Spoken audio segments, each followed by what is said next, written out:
মা বাবাটার আসলে পরিবারটা হইছে অ্যাকচুয়ালি বলতে পারা যায় যে এটা তোর মনে কর ব্রোকেন ফ্যামিলি টাইপের। মনে কর মা বাপে প্রেম করে বিয়ে করছে নি, বাপে অরিজিনাল যে জন্মদাতা বাপে হ্যাতে হইলো এই মানে হ্যার মায়ের থেকে প্রায় 11-12 বছর বড়, হ্যাঁ বয়সে বড়, প্রেম করে বিয়ে করছে একই এলাকার।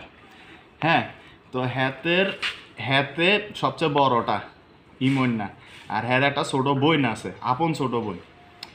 তো হ্যাতের ফ্যামিলিগত এতটাই কাবজা পার, ব্রাহ্মণবাড়িয়ার লোকজন তো সিলি ইস্যু নিয়ে মারামারি কোবাকুবি করা এটা তো ওয়ান টুর ব্যাপার।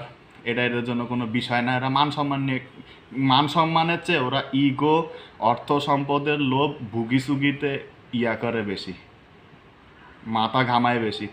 তো মা বাপের মধ্যে প্রায় নিমেষে ঝগড়া হইতো।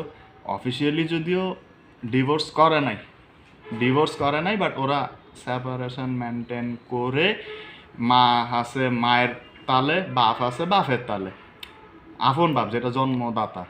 তো এই কি জানি কয়, হের মা যে ইমনের যে মা, হের বড় ভাই যেটা বড় মামা, এই বড় মামা হয়েছে ইমনকে লালন পালন করছে একদম বাপের মতো।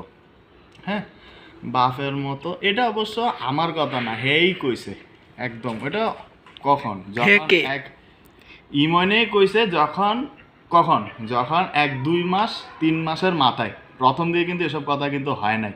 প্রেম আলাপ চটি আলাপ কে কখন বুঝেছি তো, এই বয়সটা হলো প্রেম ফিরিত মাগিবাজি পর্নোগ্রাফি দেখানো, হ্যাঁ পথভ্রষ্ট নেশায় ডুবে থাকার সময়। আমি কিন্তু আবার নেশা টেশার মধ্যে ছিলাম না।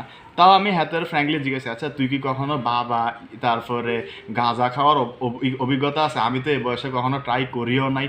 আর স্বপ্ন আর সিগারেট কিংবা চা